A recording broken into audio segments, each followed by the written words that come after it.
So today we are going to discuss our poem, The Love Song of J. Alfred Prufrock. In the last class, I discussed about Prufrock and some biographical details of T.S. Eliot. Okay, so as you know, this Prufrock is just a character.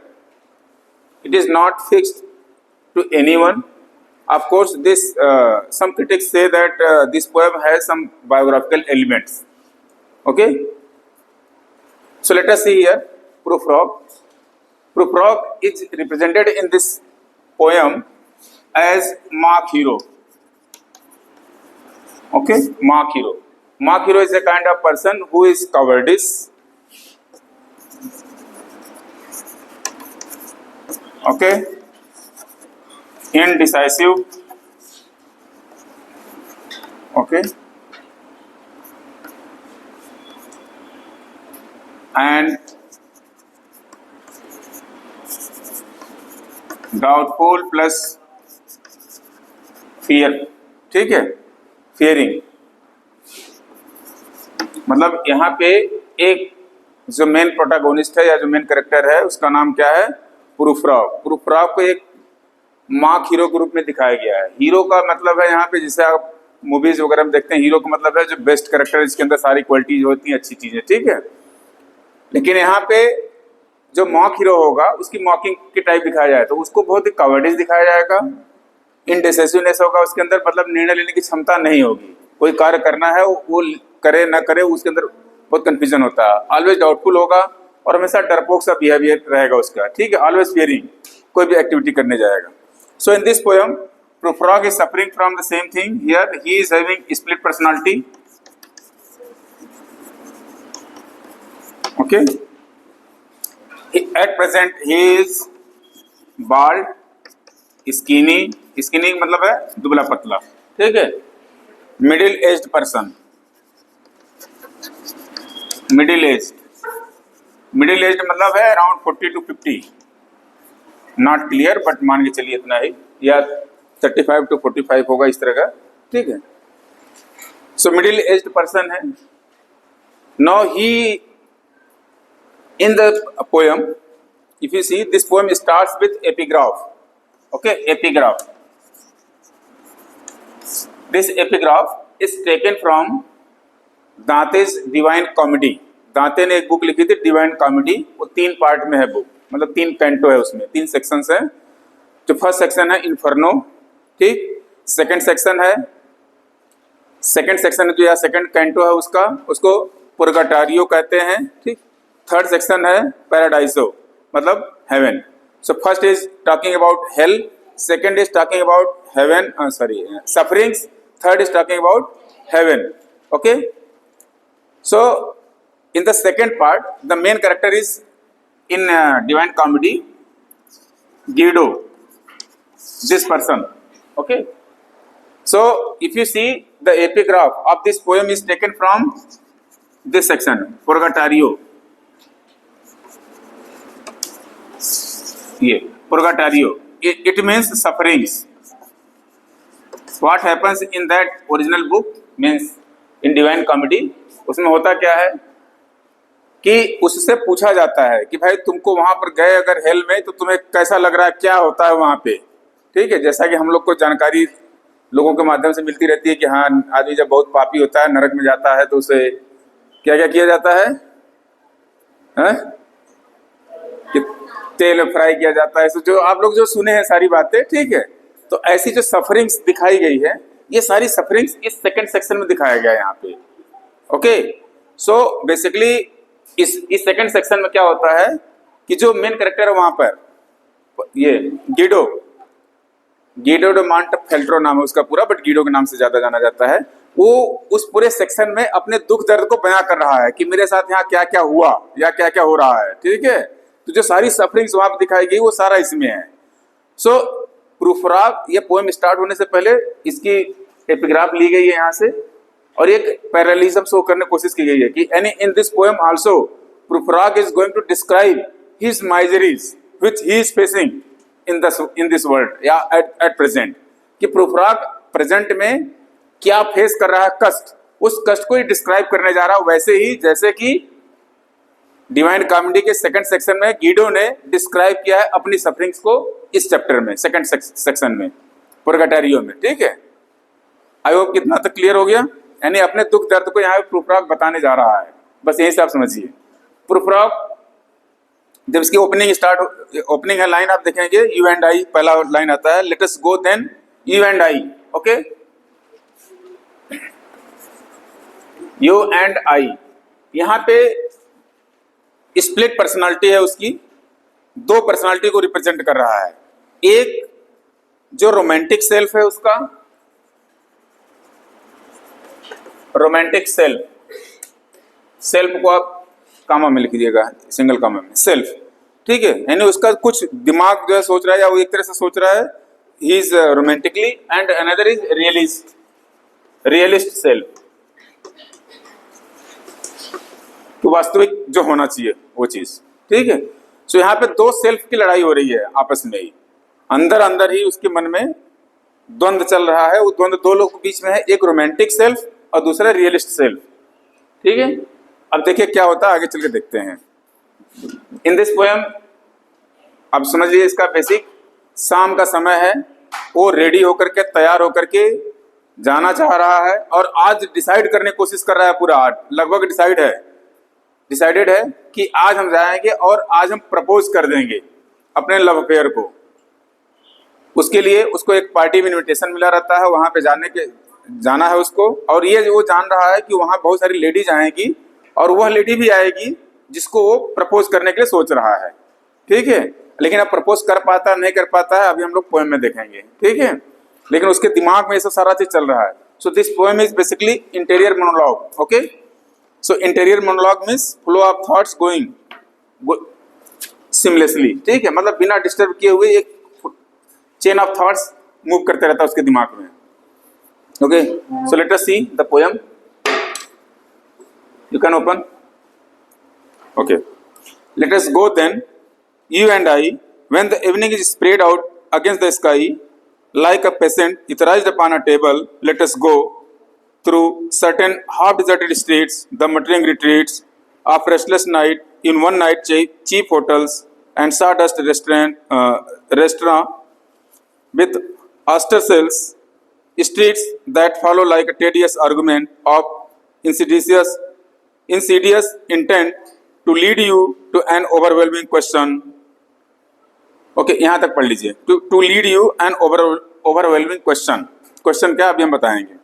सो पहला line है, let us go then you and I, ठीक है। यानी अब अगर कोई व्यक्ति जाएगा, ठीक, फिजिकल बॉडी उसकी जा रही है, तो उसके अंदर दोनों है, यानी उसके दिमाग में दो सेल्फ चल रहा है, एक रोमांटिक सेल्फ और एक रियलिस्ट सेल्फ, ओके।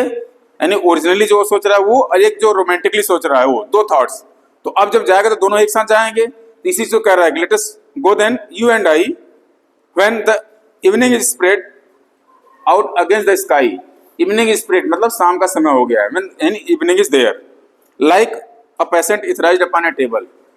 यहाँ पे इवनिंग को एक सिमली के साथ कंपेयर किया गया है। सिमली क्या है वहां पे, like a patient etherized upon a table, यानी एक टेबल पे एक पेशेंट को जब दवा दे दी, इथर का मतलब है जो दवा देते हैं उसको बेहोश करने के लिए या उसको सुला देने के लिए, ठीक है, शांत होकर के अनकॉन्शियसली पड़ा हुआ है। उसी तरीके से यहाँ पे बिना सेकंड थॉट या बिना कोई एक्स्ट्रा सोचे अब फाइनल डिसाइड होगा कि अब हम चल दें। उसी तरीके से जैसे कि शाम हो गई एकदम अचानक जो है, कोई बिना डिस्टर्बेंस के। सो यहाँ पे शाम की कंपेरिजन किया गया है किससे, इथराइज्ड पेशेंट से, लाइक अपॉन अ टेबल, ठीक है, like upon etherized, like a patient etherized upon a table. यानी टेबल पर जैसे एक पेशेंट को लटा दिया जाता है, उसी तरीके से जब कोई पेशेंट इथराइज्ड होगा मतलब उसको बेहोशी का इंजेक्शन दे दिया जाएगा तो कुछ एक्टिविटी करेगा नहीं, एकदम अनकॉन्शियस पड़ा रहेगा। उसी तरीके से कहने का मतलब विदाउट डिस्टर्बिंग, यानी without second thought, now he has decided to move, that's all. अब आगे देखिए क्या होता है, कहाँ, let us go through the certain half deserted streets. ये हाफ डिजर्टेड स्ट्रीट्स मतलब वो जो स्ट्रीट्स हैं जिसमें कुछ लोग, कम लोग चल रहे हैं, उस स्ट्रीट से the muttering retreats. The muttering retreats, muttering मतलब है कि जो बातचीत की नॉइज होती है उसको मटरिंग कहते हैं, ठीक है। और रिट्रीट्स का मीनिंग है यहाँ पे प्राइवेट रूम्स से, ठीक है, यानी जो होटल्स हैं उसमें प्राइवेट रूम्स हैं या जो कमरे हैं वहाँ पे जहाँ बैठ करके लोग बातें कर रहे हैं, उसके लिए लिखा गया retreats. Creditors go through certain half-deserted streets, the muttering retreats of restless nights in one-night cheap hotels and sawdust restaurant with oyster shells। यहाँ पे यानी जो होटल्स बने हैं उसमें से कुछ का वर्णन यहाँ पे करने की कोशिश कर रहा है कि वो बने हैं लकड़ियों के, ठीक है, जिसमें लकड़ियों के sawdust restaurant, ठीक है, यानी लकड़ियों से बनाए गए हैं जिसमें से कुछ लकड़ियों के बुरादे या कुछ उसके डस्ट उड़ रहे हैं, उस होटल्स में जाने की बात कर रहा है। विथ ऑस्टर सेल्स, ऑस्टर का मतलब होता है घोंगा हिंदी में कहा जाए तो, ठीक है, घोंगे से सजाए हुए एस्ट्रे रखा हुआ, ऑस्टर सेल्स का मतलब वहां पे एस्ट्रे कहने का है। यहाँ पे ये जो 2-3 लाइन दिखाया गया है यहाँ पे, sawdust restaurant and oyster shells, ये रिप्रेजेंट कर रहा है मॉडर्न सोसाइटी को। Basically this poem is not just interior monologue, it's attack on modernity of 20th century, ठीक है, 20वीं शताब्दी की जो मॉडर्निटी हुई उसके लिए, उस पर एक अटैक के रूप में दिखाया गया है यहाँ पे। Because at that time people are facing barrenness and emptiness in the modern society, ठीक है। बैरननेस एंड एम्प्टीनेस का मतलब है कि एक खालीपन, सूनापन उनको महसूस होता था और लगता था कि कोई प्रोडक्टिविटी हो ही नहीं रही है, हर व्यक्ति भाग दौड़ में व्यस्त है और हर जगह परेशान है सब लोग, कोई पीस ऑफ माइंड नहीं है। ये जो फीलिंग थी 20th सेंचुरी यूरोप में या स्पेशली इन इंग्लैंड, इस चीज को रिप्रेजेंट किया गया through this poem. Okay, streets that follow like a tedious argument, tedious argument मतलब है लंबे लंबे जो बातचीत करने वाले, जो थका देने वाले बातचीत, ठीक है, टायरसम arguments of Insidious intent. Insidious intent का मतलब है यहाँ पे, इंटेंट मतलब होता है आपकी भावना या जो इच्छा है, ठीक है। इंसीडियस मीन्स जो धोखा देने वाली है, यानी अनट्रस्टफुल। अब देखो इन सब शब्दों से रिप्रेजेंट करने की कोशिश किया रहा है कि 20th सेंचुरी की जो सोसाइटी थी कैसी थी। People were talking in private rooms, मतलब लोग वहां पे रुक रहे थे, बातें कर रहे थे, होटल्स में रुक रहे थे, सब कुछ कर रहे थे, और लेकिन उनकी जो बातें हैं दे आर इंसीडियस, यानी उनकी जो इंटेंट है इंसीडियस है, यानी डिसेप्टिव सा फील हो रहा है, ऐसा इनको लग रहा है यहाँ पे प्रूफ रॉक को। To lead you to an overwhelming question, to lead you, you का मतलब यहाँ पे रोमांटिक सेल्फ की बात किया जा रहा है। Okay, to lead you to overwhelming question. Overwhelming question क्या है यहाँ पे? प्रपोजल, ठीक है, वो जो सोच कर जा रहा है कि आज हम जाएंगे और वहां पे हम कहेंगे, ओवरवेलमिंग मतलब आश्चर्य कर देने वाली, ठीक है। तो ये उसके लिए एक आश्चर्य कर देने वाला प्रश्न है वहां पे जाके, जो उसको जो जाकर के प्रपोजल करेगा अपना, ठीक है, जो लव अफेयर का प्रपोजल है उसी के लिए यहाँ पे लिखा गया है। Means marriage proposal to his beloved. Okay, जो भी बिलविड हो उसका नाम अगर नहीं कहीं पे दिया गया इस पोएम में। Okay, oh do not ask what is it, let us go and make our visit in the room, the woman come and go, talking of Michelangelo. यहीं तक माइकल एंजेलो नाम है। Michelangelo is basically was a painter and poet of 15th century. Michelangelo का नाम बहुत famous है। He was a great painter and poet also of 15th century. So here it says in the room the women come and गो। यहाँ पे room का मतलब है जो प्राइवेट रूम्स है वहां पे होटल्स के, उसमें औरतें आती हैं, रुकती हैं, चली जाती हैं, and they talk about Michael Angelo. Okay, through this line he wants to say that the young women of this period were talking about high people, they were not talking about grassroots crisis or grassroots problems। मतलब उनकी जो बातें थी बहुत हवा हवाई थी, बहुत बड़ी बड़ी बातें होती थी, वो कभी कॉमन पर्सन के बारे में बातचीत नहीं कर रहे थे, ठीक है। Through this line he wants to represent women of 20th century urban life, ठीक है। अर्बन लाइफ में जो औरतों की स्थिति थी उसके बारे में रिप्रेजेंट करने की कोशिश किया गया है, और ये यहाँ पे एज रिफरेन यूज किया गया है। In the room the women come and go talking of Michelangelo. ये लाइन बार बार रिपीट होती है पूरे पोएम में कई जगह। तो जब कोई भी लाइन आपके पोएम में बार बार रिपीट हो, पूरी की पूरी लाइन या एक लाइन दो लाइन जो भी हो, तो उसको रिफरेन कहते हैं। It is called as रिफरेन,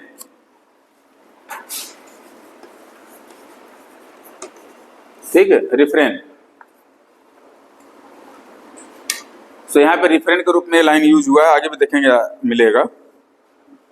okay, now the yellow fog that rubs its back upon the window panes, the yellow smoke that rubs its muzzle on the window panes, licked its tongue into the corners of the evening, lingered upon the pools that stand in drains, let fall upon its back the soot that falls from chimneys, slipped by the terrace, made a sudden leap, and seeing that it was a soft October night, curled once about the house and fell asleep.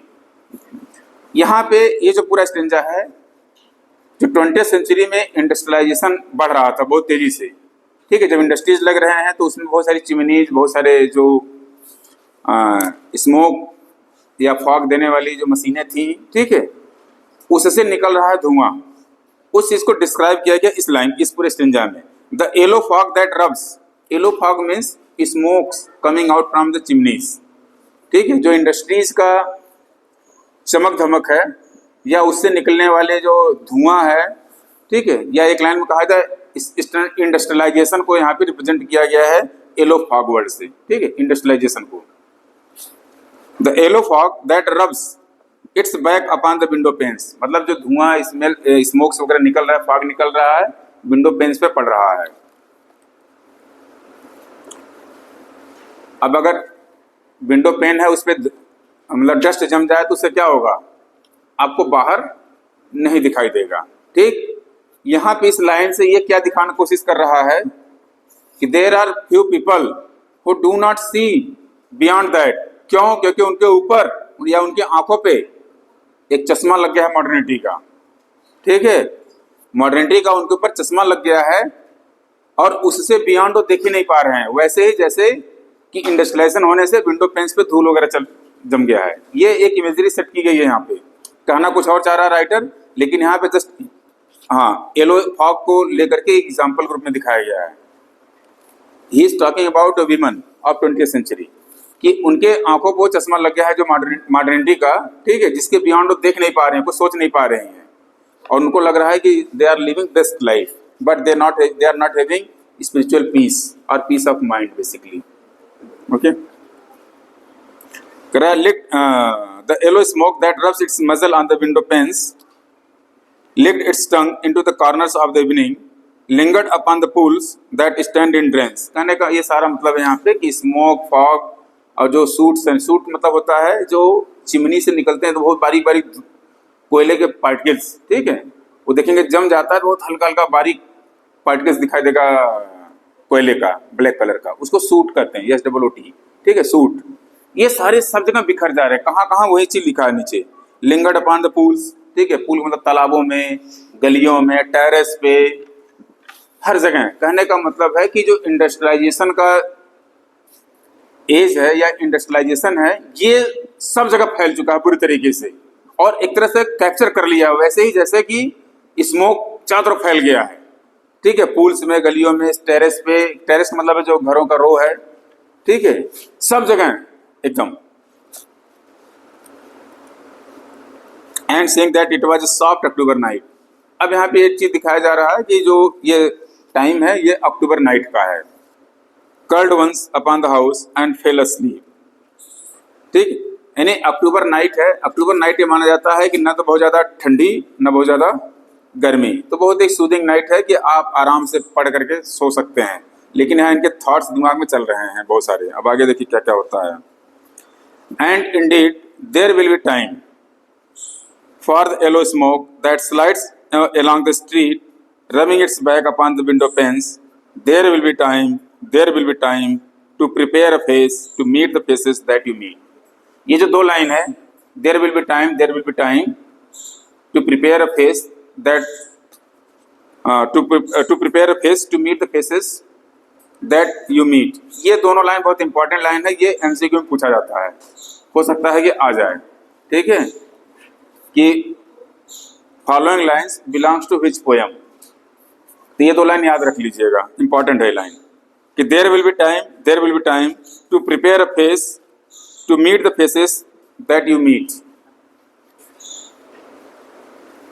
There will be time to murder and create there will be time for all works and days of hands that lift and drop a question on your plate, time for you and time for me, and time for it for 100 indecisions and for 100 visions and revisions before the taking of a toast and tea.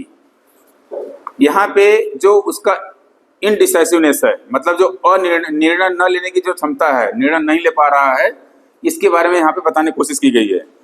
And indeed there will be time, कि ठीक है हमारे पास time होगा. For the yellow smoke that slides along the streets, ठीक है, कि जो इंडस्ट्रियल या इंडस्ट्रियलाइजेशन हो रहा है या इंडस्ट्रियल मॉडर्निटी आई है, ठीक है, उसके बावजूद हमारे पास टाइम है. Rubbing its back upon the window panes, ये दो लाइन जो केवल है कि for the yellow smoke and rubbing its back upon the window panes, these two lines represent industrial modernity. Okay, यहाँ से इंपॉर्टेंट है, there will be time to prepare a face to meet the faces that you meet. खुद के लिए कह रहा है कि पहले अपने आप को खूब बढ़िया से प्रिपेयर कर लो, तब आप उन फेसेस से मिलोगे जो फेस तुमसे मिलना चाह रहे हैं. ठीक है, ये चीज को यहाँ पे रिप्रेजेंट कर रहा है कि अगर आप किसी से मिलने जाना चाह रहे हो तो पहले खुद को बहुत बढ़िया आप बना लो, because they will also watch you. So you have to, once you are going to face someone to see some faces, so those faces will also see you. So इस लाइन पे यहाँ पे अब अपने आप को प्रिपेयर करने के लिए बातें सोच रहा हो. बेसिकली किसी और से नहीं कह रहा है, आपस में टॉक चल रही है यू एंड आई के बीच में. एक रोमांटिक सेल्फ है उसका और एक रियल सेल्फ है. ये दो लाइन इंपॉर्टेंट है, ध्यान रखिएगा. There will be time to prepare a face to meet the faces you meet. ये लाइन भी नीचे वाली भी इंपॉर्टेंट है. There will be time to murder and create and time for all works and days of hands. Okay, कह रहा there will be time to murder and create. यहाँ पे जो मर्डर वर्ड है बेसिकली किसी का मर्डर करने से नहीं है. ठीक है, लाइन है ना, इसको लाइन इंपॉर्टेंट है, नोट कर लीजिएगा. There will be time to murder and create. जो मर्डर वर्ड है यहाँ पे किसी व्यक्ति को मारने से नहीं है, किसी व्यक्ति की हत्या करने से नहीं है. वो अंदर बहुत डर रहा है. ठीक है, तो जो उसके अंदर डर भरा हुआ है, क्योंकि वो मार्क हीरो के रूप में रिप्रेजेंट किया गया है, उसके अंदर एक डाउट है, इनडिसाइसिवनेस है, मतलब निर्णय नहीं ले पा रहा है, एक फियर भरा हुआ है कि अगर हम प्रपोज करते हैं, ठीक है, तो उसका क्या रिएक्शन होगा. ये सब सारी बातें सोच के उसके अंदर जो एक डर भरा हुआ है, फियर ऑफ रिजेक्शन. ओके, तो उस फियर को किल करने की बात कर रहा है यहाँ पे कि it is the time to murder and create. Create का मतलब है to move forward to propose for marriage. ठीक है, कि ये चीज यहाँ पे रिप्रेजेंट कर रहा है. ये लाइन दोनों बहुत इंपॉर्टेंट लाइन है यहाँ पे, और ये अक्सर जब रिटन होता था तो ये आता था 4 लाइन एक्सप्लेनेशन में. ठीक है, और यहाँ मर्डर वाला तो बहुत कंफ्यूजन करता है कि there will be time to murder and create and the time for all works and the days of hands that lift and drop a question on your plate. ठीक है, कह रहा है ऑन योर प्लेट, ये that lift and drop a question on your plate. Plate का मतलब है कि अब अगर हम निर्णय नहीं लेते हैं क्लियर, ठीक, मर्डर करने का मतलब है कि एक फर्म डिसीजन लेने के बाद जो उसके अंदर डर भरा हुआ, उस डर को किल नहीं करते हैं और जाके प्रपोज नहीं करते हैं, ठीक है, तो हम ऐसे पड़े रह जाएंगे, परेशान हो जाएंगे. अब आगे थोड़ा सा सोच रहा है कि अगर मान लीजिए कि हम प्रपोज कर दिए तो there will be so many questions on the plate. Plate का मतलब है जो टेबल होगा और जहाँ बैठे होंगे वो, और तमाम और लेडीज होंगी या वीमेन होंगी, वो सब बहुत सारे क्वेश्चंस रेज करेंगी. अब उसको कैसे फेस करेंगे उसको देखिए. Time for you and time for me and time 8 for 100 इंडिसीजंस. कि तुम्हारे पास भी टाइम है, मेरे पास भी टाइम है, यानी तुम्हारे हमारे का मतलब है ये दोनों है एक ही आदमी. Is talking to himself only. ठीक है, या romantic self and realist self. ठीक है, realist self. Okay, and time for you and time for me and time 8 for 100 indecisions. मतलब इंडिसीजंस बिकॉज वो निर्णय नहीं ले पा रहा है और इसी में बहुत परेशान हो जा रहा है. उसको लग रहा है बहुत समय चला जा रहा है मेरा इंडिसीजन में, इसी को लेकर के. And for 100 visions and revisions. Visions मतलब सैकड़ों हजारों उसके पास अंदर ड्रीम्स आ रहे हैं मन में. रिविजन्स का मतलब फिर dream, visions and revisions. Visions मतलब है ड्रीम्स, रिविजन्स मतलब है जो मैरिज की प्रपोजल की बात आ रही है बार बार, ठीक है, ये चीज रिविजन्स, रिवाइज कर रहा है बार बार वो चीज को। Before the taking of A toast and T. अब ये जो लाइन है कि अगर हम वहां पहुंच गए तो हम वहां उनके साथ हम भी चाय और नाश्ता करेंगे, तो उससे पहले हजारों बार इंडेंसेंस की फीलिंग आ रही है उसके अंदर, इस चीज को यहाँ पे रिप्रेजेंट कर रहा है। In the room the women come and go talking of Michelangelo, ये रिफ्रेन के रूप में शो कर रहा है और it is talking about modern women. Okay okay and indeed there will be time to wonder do I dare and do I dare, time to turn back and descend the stair with a bald spot in the middle of my hair. They will say, how his hair is growing thin. My morning coat, my collar mounting firmly to the chin, my necktie rich and modest, but asserted by a simple pin. They will say, but how his arms and legs are thin. Do I dare disturb the universe in a minute? There is time for decisions and revisions which a minute will reverse. अब यहाँ पे prepare होने की कोशिश कर रहा है, लेकिन जैसा कि पहले भी हमने बताया था आपको स्टार्ट में ही कि जो उसका फिजिक है दुबला पतला है और सिर पे बाल नहीं है, गंजा है, ठीक है।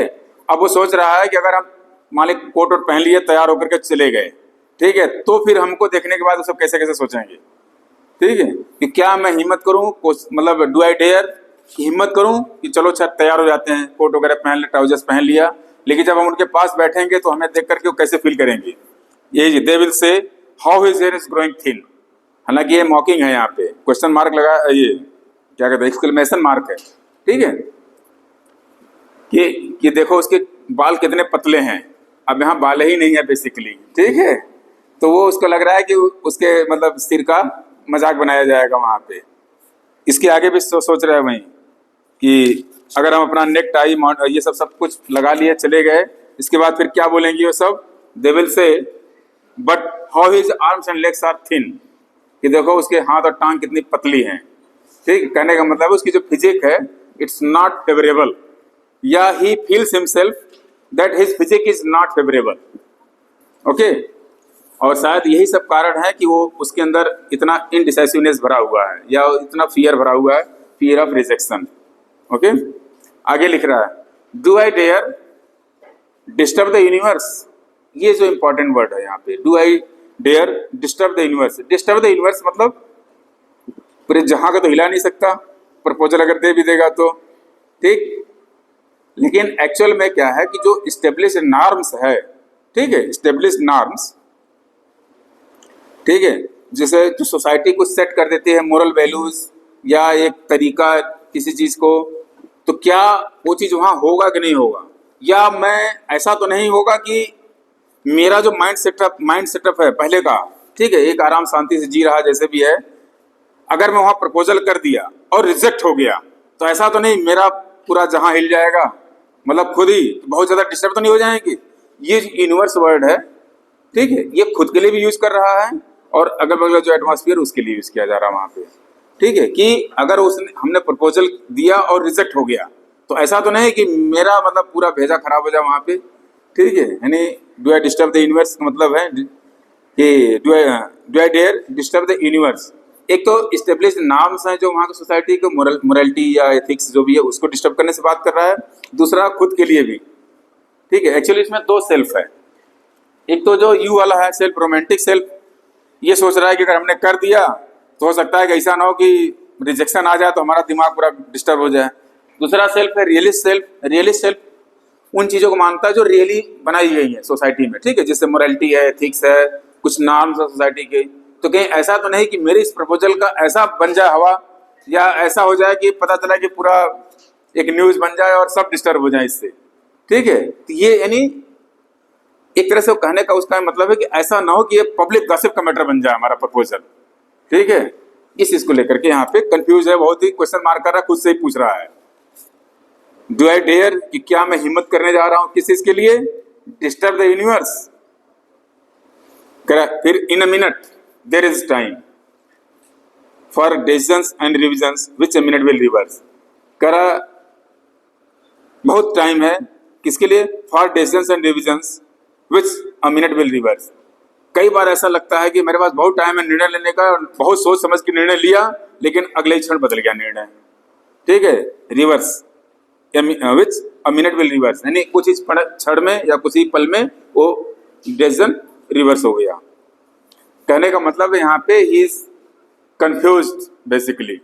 ठीक है, he is having a fear of rejection, और इससे ये परेशान बहुत ज्यादा हो चुका है। बेसिकली इंटीरियर मोनोलॉग किसी से कह नहीं रहा है, उसके मन में सारी थॉट्स चल रही हैं। अभी घर में ही है, गया नहीं है, ध्यान रखिएगा। Okay, for I have known them all already, known them all, have known the evenings, mornings, afternoons, I have measured out my life with coffee spoons, I know the voices dying with dying fall beneath the music from a farther room, so how should I presume? अब अपने आप के presumption की बात कर रहा है, मतलब पहले से ही कि कैसे हम एज्यूम करें क्या क्या, उसके मन में थॉट्स क्या क्या आ रहे हैं उसको देखिए। कह रहा for because, for means because, I have known them all already, कि लोग मुझे पहले से ही जानते हैं, यानी जो इसका क्या है कि he is going in a hotel where some ladies are there or some ladies will come, and those ladies are knowing him and he is knowing them. Among those ladies he wants to propose to one, ठीक है, one lady, यानी वहाँ जो hotel में बहुत सारी ladies आएंगी, वो सारी लेडीज इनको जानती हैं और ये उनको जानते हैं, सारी लेडीज को। उनमें से किसी एक को ये प्रपोज करने के लिए सोच रहे हैं, इसी को लिख रहा है for I have known them all already, known them all. ठीक है, यानी हम, वो लोग हमें जानते हैं और हम उनको जानते हैं। हैव नोन द इवनिंग्स, यानी हम उनके सुबह शाम सब सारे रूटीन्स जानते हैं। आई have measured out my life with coffee spoons. अब यहाँ पे जो लाइन है, यहाँ पे आई have measured out my life with coffee spoons, ये रिप्रेजेंट कर रहा है कि ये पहले भी, इससे पहले भी बहुत बार होटलों में घूम घूम करके उनके साथ चाय पिया है। ठीक है, यानी चाय नाश्ता किया उनके साथ बैठ करके, और ये रिप्रेजेंट कर रहा है मॉडर्न सोसाइटी को। क्यों मॉडर्न सोसाइटी को? इससे पहले जेंडर रोल्स की अगर बात करें तो आप देखें विक्टोरियन एरा के पीरियड में इस तरह का कहीं आपको लिखा नहीं मिलेगा जहाँ पे कि वीमेन फ्रीली कहीं पे जाकर स्मोक कर रही हैं या मेन के साथ बैठ करके कॉफी और गॉसिप्स कर रही हैं। ठीक है, और यहाँ पे ये दिखाया गया है। ये जो 20th सेंचुरी का, अर्ली 20th सेंचुरी का जो मॉडर्न है, क्योंकि 1910 में लिखा गया है, तो अर्ली 20th सेंचुरी का जो मॉडर्निटी है उसको रिप्रेजेंट करके एक कटाक्ष किया गया राइटर के द्वारा यहाँ पे। ठीक है, basically the writer is attacking to the modernity of early 20th century. Okay, I have measured out my life with coffee spoons, I know the voices dying with a dying fall beneath the music from a farther room, मतलब music के साथ music गाते हुए लोग अपना आवाजें, वो गाना उसके साथ रिदम में गाते रहते थे या एंजॉय करते थे। कुल मिला जुला कर ये बताने की कोशिश किया जा रहा है कि मॉडर्न सोसाइटी में वीमेन फ्री थी, वो म्यूजिक भी सुन रही थी, गाना भी गा रही थी, लोगों के साथ खा पी रही थी। ठीक है, ये चीज है। Okay, and I have known the eyes already, known them all, the eyes that fix you in a formulated phrase, and when I am formulated, sprawling on a pin, when I am pinned and wriggling on the wall, then how should I begin to spit out all the but ends of my days and ways, and how should I presume? देखिए यहाँ how should I presume ये बार बार आ रहा है, so you can say it is a refrain. Okay? अब यहाँ पे ये सोच रहा है कि अगर हम तैयार होकर चले गए, ठीक, इंटर करें, इसके बाद क्या क्या होगा। ठीक है, इंटर करते हैं, यानी वहां पे वीमेन बैठी हैं होटल में, अब ये इंटर करते हैं तब क्या क्या होगा, ये इनके दिमाग में चल रहा है, प्रिजम्पशन है।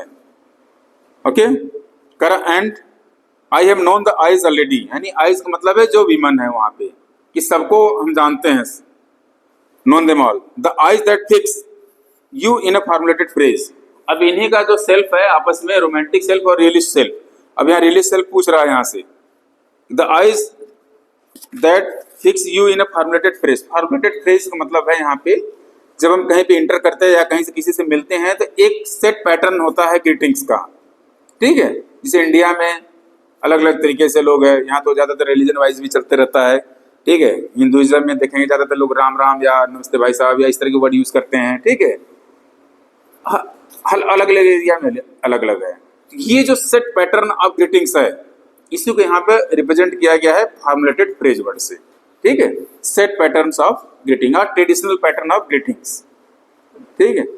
अब यहाँ पे ये यही तो उनको कंफ्यूजन है कि हम जब वहां जाएंगे तो ट्रेडिशनल पैटर्न ऑफ यानी जो फॉर्मुलेटेड पैटर्न है ग्रीटिंग्स का, उसके तरीके से रिप्रेजेंट किया जाएगा या अलग तरीके से, ठीक है। एट प्रेजेंट में क्या है, हम तो देखते हैं यहाँ स्कूल में बच्चे भी आजकल किसी ज़्यादातर टीचर को नमस्ते नमस्ते कम करते हैं, हेलो सर, हाय सर, ये वर्ड यूज करते हैं, ठीक है।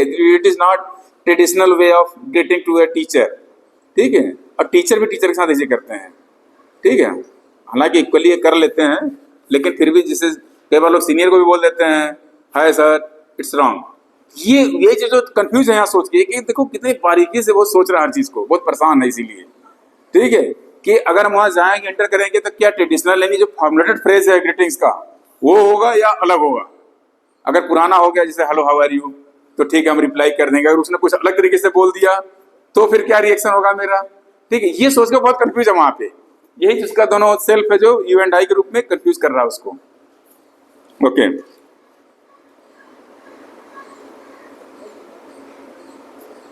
कहाँ है, हाँ, the eyes that fix you in a formulated phrase, यानी यहाँ पे हेलो हाउ आर यू के लिए लिखा गया है।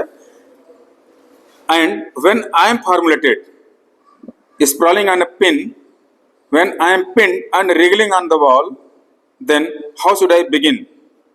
यहाँ पे रिगलिंग ऑन द वॉल लिखा हुआ है, ठीक है। वैसे रिगलिंग ऑन द वॉल का मतलब होता है दीवार के सहारे सरक सरक के जाना, ठीक है। आप देखें कई बार मूवीज वगैरह में, ठीक है, घायल हो गया तो दीवार पकड़ के खिसक खिसक के जा रहा है। तो यहाँ पे ये चीज सिचुएशन है, रेगलिंग आउट खुद के लिए लिख रहा है कि अगर हम ये जो इनडेसिजन की बात है या ये जो हमारा सिचुएशन आ रहा है वहां पर अगर हम गए और ग्रीटिंग्स की बात आई, वहाँ फॉर्मुलेटेड फ्रेज आया, क्या आया जो भी है, उससे उस पेन से हम कैसे बाहर निकल आएंगे। अगर मान लीजिए हम निकल भी आए, ठीक, निकल भी आए, बेसिकली यहाँ पे wriggling out of the wall, wriggling on the wall है, it means coming out of the pain of indecisiveness, coming out of the pain of indecisiveness, जो उसके निर्णय न लेने की जो पेन है, दर्द है, उस दर्द से बाहर आना ही यहाँ पे रिगलिंग आउट है, ठीक है। Basically he is struggling to come out of that pain, वैसे स्ट्रगलिंग कर रहा है जैसे कोई व्यक्ति दीवार के सहारा लेकर के आगे बढ़ने की कोशिश करता है, means he is struggling, okay. अब यहाँ पर कह रहा है then how should I begin, कि मुझे कैसे शुरुआत करनी चाहिए। To spit out all the butt ends of my days and ways, butt ends का मतलब है यहाँ पे, अब चूंकि मिडिल एज्ड पर्सन है तो अगले 20-30 साल लाइफ उसकी और बची है, ठीक है, तो उसी को बट एंड लिखा गया है यहाँ पे कि हमारा जो बाकी दिन बचा हुआ, ठीक है। मान लीजिए उसने पूछ दिया कि आधी उम्र तुम्हारी निकल गई, अब आगे क्या करोगे, कैसे जिंदगी जियोगे, तो क्या रिप्लाई देंगे। यहाँ पे खुद से ही प्रश्न कर रहा है, खुद ही आंसर कर रहा है, यही चीज यहाँ पूरे में दिखाया गया है। Then how should I begin to spit out all the butt ends of my days and ways and how should I presume, कि अगर उसने हमसे पूछ दिया कि भाई ठीक है आप बाकी जिंदगी कैसे गुजारोगे, कैसे चलाओगे, तब मुझे क्या बताना होगा, यानी हाउ शुड आई प्रिज्यूम, क्या मुझे पूर्व में ही सोचना चाहिए या कल्पना करना चाहिए। प्रिज्यूम्सन मतलब है कल्पना, एक तरह से पूर्व कल्पना, ठीक है। यहाँ तक क्लियर, ओके। एक दो स्टेंजा और पढ़ लेते हैं, okay. And I have known the arms already, known them all, arms that are braceleted and white and bare, but in the lamplight, downed with light brown hair. Is it perfume from a dress that makes me so digress? Arms that lie along a table are wrapped about a shawl, and should I then presume, and how should I begin? अब यहाँ पे फिर वही कह रहा है कि मैं सबको जानता हूं उसमें से, मतलब उसका जो दो सेल्फ है खुद से प्रश्न कर रहा है, कंफ्यूज हो जा रहा है कि इसके बाद मैं क्या जवाब दूं। फिर कह रहा है and I have known the arms lady, यानी आर्म्स द लेडी का मतलब है विमन, वहां पे मॉडर्न विमन। अब उनके हाथों को जानना का मतलब है उनको जानना, सीधी सीधी बात है, ठीक है। आर्म्स दैट आर ब्रासलेटेड, ठीक है, ब्रेसलेट जो पहनते हैं ना, ब्रेसलेट, ठीक है, ब्रेसलेटेड है, तो जो ब्रेसलेट वगैरह पहनती हैं औरतें उनको, उसके बारे में लिख रहा है कि arms that are braceleted and white and bare, ठीक है, बेयर का मतलब यहाँ पे नंगा से है, नंगा का मतलब है यहाँ पे कि जो उनके आर्म्स है इसमें ज्यादातर कपड़े नहीं पहन रहे हैं। तो जो मॉडर्न और वीमन का जो डिफरेंस है ट्रेडिशनल से, इसको दिखाने की कोशिश किया गया है, means they were sleeveless. But in the lamp light downed with light brown hair, कि लैम्प लाइट में मतलब जो डिम लाइट है जो होटल का, downed with light brown hair, down का मतलब है यहाँ पे कवर्ड, ठीक है, यानी वो टेबल बैठे हैं, उनके हेयर लटके होंगे आगे और इनके हाथों में पड़ा होगा, इससे वो कवर्ड है, तो डाउन्ड विथ ब्राउन हेयर, ठीक है। अब नेचुरल हेयर माना जाता है किस कलर में, ब्लैक, ठीक। अब यहाँ पे ब्राउन हेयर की बात किया गया, तो हो सकता है कि जो वे वीमन हैं वो भी मिडिल एज्ड हों, उनके बारे में एज नहीं लिखा गया है, लेकिन इस ब्राउन हेयर से जनरली ब्राउन हेयर माना जाता है जब आदमी का बाल पकने लगता है, उसी को कहा जाता है, ठीक है, और नहीं तो जब तक नहीं पकड़ा तो उसे ब्लैक हेयर के रूप में देखते हैं। सो हो सकता है कि दोज वीमेन में बी ऑफ मिडिल एज, ठीक है। Is it perfume from a dress that makes me so digress, यहाँ पे डिग्रेस मतलब डेविएट होने से है, कि वो सोच रहा है कि कहीं ऐसा तो नहीं किसी का परफ्यूम मुझे ज्यादा अच्छा हो जाए और मैं डेविएट हो जाऊँ अपनी बातों से, उसको क्या करना है, प्रपोजल देना वहां पे, ठीक है। ओवरवेलमिंग क्वेश्चन एक लाइन में अगर कहा जाए यहाँ पे दिखाया गया है, ठीक है, प्रपोजल फॉर मैरिज, एक चीज है यहाँ पे इंटेंशन उसका अच्छा है, ठीक है। Okay, is it perfume from a dress that makes me so digress, arms that lie along a table are wrapped about a shawl and should I then presume and how should I begin, मतलब है कि हो सकता है कुछ लोग साल वगैरह लपेटे हों, कुछ लोग का जो ये है टेबल पे हाथ फैला हो, इन सब सारी चीजों को लेकर के वहां पे खुद से कंफ्यूज है यहाँ पे। Shall I say I have gone at dusk through the narrow streets and watched the smoke that rises from the pipes of lonely men in shirt sleeves leaning out of windows, ये कह रहा है कि shall I say कि क्या मैं कहूँगा I have gone at dusk through the narrow streets, कि मतलब इससे पहले भी हम बहुत बार नैरो स्ट्रीट से गए हैं, मतलब कहने का है कि हम शाम के समय बहुत बार गलियों से गुजरे हैं, देखे हैं तो क्या देखा है, ये चीज है। And watch the smoke that rises from the pipes, ठीक है, smokes rises from the pipes का मतलब क्या है, नहीं जी, सिगरेट का धुआं, ठीक है, कि जब बहुत बार गलियों से गुजरा तो लोग इसको कैसे मिले, of lonely man in shirt sleeves, यानी अकेले आदमी उसको दिखाई दिए और वो सिगरेट या जो भी उनका बीड़ी उड़ी होता होगा, क्या कहते हैं उसको, हाँ सिगार ना, मतलब उसे धुआं निकलते हुए देखा। कहने का ये जो लाइन है, ये 3 लाइन, ये बहुत रिमार्केबल लाइन है, ये रिप्रेजेंट कर रहा है डिसोलेशन को, आइसोलेशन को, एलिनेशन को। मॉडर्न जो अर्ली 20th सेंचुरी में जो मेन थे या लोग थे, कितना आइसोलेटेड फील कर रहे थे अपने आप को, ठीक है, उस चीज को रिप्रेजेंट किया गया इससे, कि वो अपने विंडो के पास में या टेरेस पे खड़े होकर के इसमें ठीक है निकाल रहे थे और अकेले में जो है, ठीक, अकेले थे। ये रिप्रेजेंट किस चीज को कर रहा है, इनके सिचुएशन को, कि हमारी भी हालत ऐसी रहती है। जो barrenness, basically this poem talks about the squalor and barrenness, ठीक है, barrenness and emptiness of modernity. व्यक्ति अपने आप को जब मॉडर्न सोचने लगता है तो बेसिकली बस उसको लगता है कि वो मॉडर्न है, लेकिन अंदर से वो एम्प्टी होता है। उसी एम्प्टीनेस को ये रियलाइज करके यहाँ पे लिखने की कोशिश कर रहा है, कि इसके तरीके से बहुत सारे लोग जो इस चीज को महसूस कर रहे होंगे, ठीक है। Proof rock is just a name, ये कोई व्यक्ति प्रूफ रॉक हो सकता है वहां पे।